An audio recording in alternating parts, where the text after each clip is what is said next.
Configurações de request e limit, tanto de CPU quanto de memória, não são tão simples quanto parece no Kubernetes. E esse é um assunto que gera dúvida até em engenheiros mais experientes. Nesse vídeo, quero convidar você para juntos a gente aprofundar o nosso conhecimento nesse tema.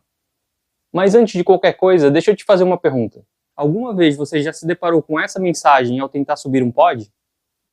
A mensagem diz que não tem nenhum nó com CPU suficiente para subir o nosso pod. E essa mensagem vem do scheduler. No último vídeo, a gente falou que o scheduler é o responsável por subir os pods dentro dos nós. Mas é claro que ele não faz isso de qualquer jeito. Ele tem algumas validações. Ele verifica o affinity, o toleration, e outra validação é se o nó tem realmente o recurso necessário para subir aquele pod. Nas configurações do Node Worker, a gente tem uma configuração interessante, que são elas: a de capacidade do cluster, que reflete os recursos computacionais da máquina, que nesse caso é 12 CPU e 16 GB de RAM, e também o que dessa capacidade total é alocável. Nesse caso, a gente está dizendo que toda a capacidade computacional da máquina é alocável, mas em sistemas produtivos é bom dar uma margem de segurança. Bom, a gente acabou de ver que a gente tem 12 CPUs alocáveis. Vamos dar um get pods? A gente pode ver que a gente já tem um pod rodando. Vamos ver quanto de recurso a gente pediu para esse pod anteriormente.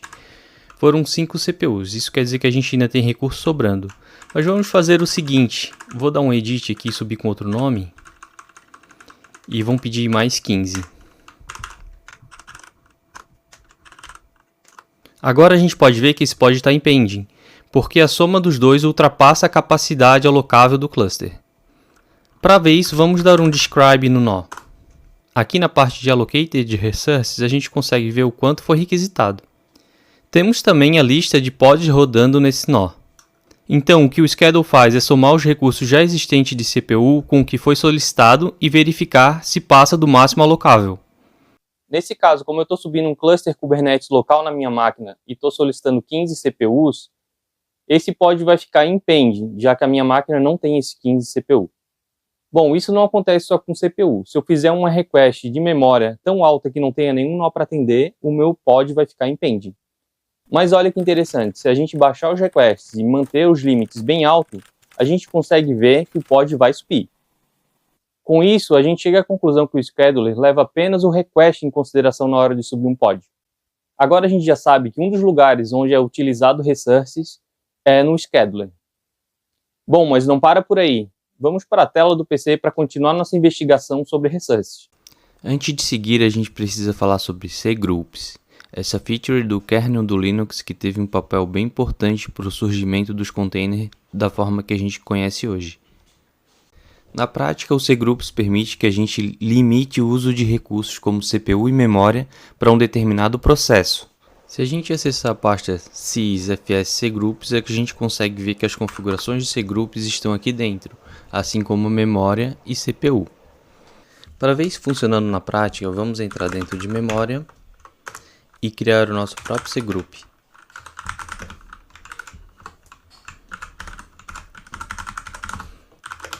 Agora a gente precisa criar o arquivo limit_in_byte e vamos alterar o valor dele para 100 MB. Para fazer uma simulação, eu criei essa app em Ruby com um código bem simples de estresse de recurso. Então ela tem uma rota de memória e uma de CPU. O uso também é bem simples. Basta passar o tempo de estresse em segundos. Agora vamos subir a aplicação e ver primeiro o comportamento dela sem os cgroups. Ao subir a aplicação, a gente consegue pegar o PID. Com isso, vamos monitorar o processo dela com htop. Ok, agora vamos acessar o browser e fazer a execução de um estresse de memória em 5 segundos. Voltando para o htop, a gente consegue ver que o uso de memória aumenta. Mas voltando para o browser, a gente consegue ver que a requisição terminou e o processo continuou de pé normalmente. Bom, agora vamos repetir isso, só que agora com o nosso processo dentro do cgroup restrito a 100 MB. Para isso vamos pegar o PID. No cgroups que a gente criou, vamos adicionar dentro de tasks o nosso PID. Agora vamos refazer a request. E dessa vez a gente consegue ver que o processo tomou um sigterm. Se a gente olhar os logs do sistema, a gente consegue identificar que tem uma mensagem de Memory cgroup out of memory, que é o famoso OOM Killed, que a gente também vê no Kubernetes. Agora que a gente já simulou localmente na nossa máquina, vamos simular dentro do Kubernetes. Para isso eu criei um arquivo de manifesto dentro do repositório stress. Primeiro vamos subir ele sem o limite de memória, deixando apenas request.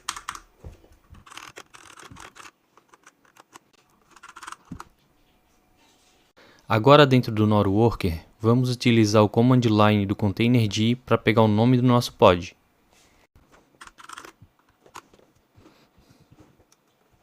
Com o nome do pod em mãos, vamos dar um find por ele. Bom, a gente consegue ver que o Kubernetes criou um cgroups. Vamos acessá-lo. Se a gente der uma olhada no limit em bytes, olha só esse número. Ele parece familiar? Bom, esse é o maior número inteiro em uma arquitetura de 64 bits. O famoso Big Int, velho amigo dos DBAs. Isso vai dar centenas de giga, que seria o mesmo que dizer que é ilimitado. Com isso a gente sabe que se a gente só setar o request no deployment, não vamos ter limite de memória. Certo, agora vamos adicionar um limite de memória para esse deployment.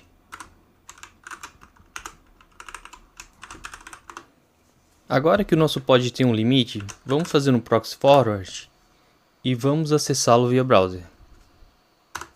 Dando um describe no nosso pod, a gente vê que ele morreu por out of memory killed. Isso acontece porque como a gente limitou o uso de recurso, quando o kubelet sobe via containerd, ele passa esse limite. Então quando o kernel mata esse processo, ele informa o containerd, que foi quem solicitou, que por sua vez avisa o kubelet, que publica esse evento no etcd. Quando nós falamos em cgroups de CPU, o comportamento é bem diferente de memória, porque em memória a limitação é por quantidade, já em CPU é por tempo de uso. Vamos entender um pouco mais sobre o arquivo CPU share, CFS cota e CFS período, começando pelo share. CPU share faz o controle de tempo que cada grupo tem sobre o processador. Então, se a gente quiser saber a porcentagem do tempo de CPU que o grupo A tem, basta a gente somar todos eles e depois dividir o grupo A pela soma do total, que nos dá mais ou menos 28% do uso de CPU.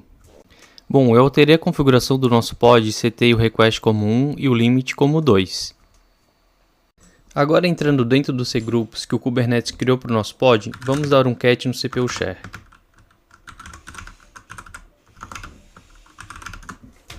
A gente vê que o número é 1024, e esse número é baseado no nosso request de CPU, que foi 1.